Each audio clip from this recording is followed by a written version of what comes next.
एक और शंका है। कई लोग अज्ञानतावश, जिन्होंने कभी शिव पुराण नहीं सुनी, धर्म ग्रंथों का अच्छी तरह से अध्ययन नहीं किया, यह सनातन धर्म की विरोधी है। वो कहते हैं कि स्त्रियों को शिवलिंग को हाथ ही नहीं लगाना चाहिए। वो कहते नारियों को शिवलिंग को छूना ही नहीं चाहिए। वो कहते हैं कि महिलाओं को शिवलिंग की पूजा ही नहीं करनी चाहिए। और हमारी देवियां ऐसी सीधी सादी हैं कि जिनको जानती नहीं, पहचानती नहीं, इनकी बात मानती। कोई टीवी पे आपको ये कह दे कि कोई भी पत्नी अपने पति को बिल्कुल ना माने, ना उससे बोले, ना रोटी देवे, ना पानी पिलावे, और ना ही उसकी बात माने, तो कितनी नारियां तैयार हो जाएंगी? हैं? कोई होगा क्या? एक संत हुए थे, मैं नाम नहीं लेना चाहता, उनके अनुयायी यही प्रचार करते हैं कि पति को भी छोड़ो, छोड़ दो घर बार, पहुंच जाओ हमारे आश्रम के द्वार,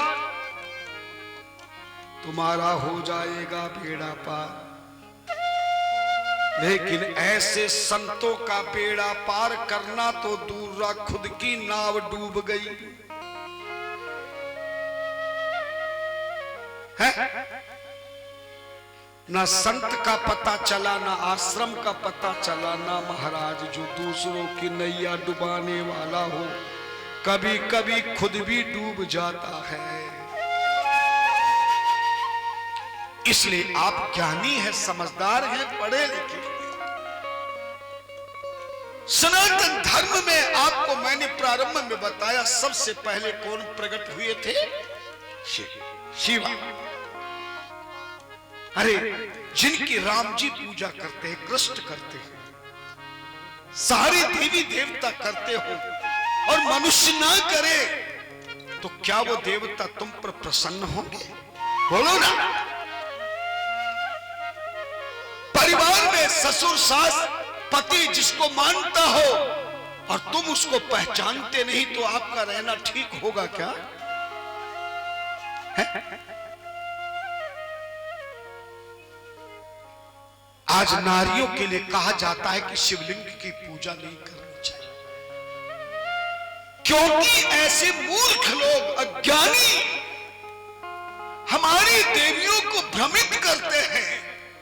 कहते इसका नाम शिवलिंग है, और लिंग शब्द को वो पुरुष की जनेंद्रियों का प्रभावित करते हैं। लिंग शब्द का अर्थ वो पुरुष की जनेंद्रियों से करते मूर्ख, जबकि लिंग शब्द का अर्थ पुरुष की जनेंद्रियों से नहीं है। अगर पुरुष की जनेंद्रियों शब्द से लिंग शब्द का अर्थ होता तो संस्कृत में 3 धातु पड़ी होंगी, पुल्लिंग, स्त्रीलिंग और नपुंसकलिंग। अगर प्रजनेंद्रियों का अर्थ है तो फिर संस्कृत में स्त्री को लिंग होता है क्या? है? लिंग शब्द का पुरुष की जनेंद्रियों से कोई मतलब नहीं है, कोई अर्थ नहीं है। लिंग शब्द का संस्कृत है, शब्द है, और लिंग शब्द का अर्थ होता है चिन्ह। लिंग शब्द का क्या अर्थ है? चिन्ह, प्रतीक, चिन्ह। और शिवलिंग का अर्थ है जो परमात्मा का वह चिन्ह जिसका आदि और अंत नहीं है, जिससे सारे त्रिलोकी प्राकट्य होता है, और प्रलय के समय सारा त्रिलोकी उसी में समा जाता है, जिसके द्वारा जन्म होता है, पालन होता है, और मृत्यु के बाद जीवन का कल्याण होता है। ऐसे उतान पाद परमात्मा के चिन्ह को शिवलिंग कहते हैं। बात समझ गई कि नहीं?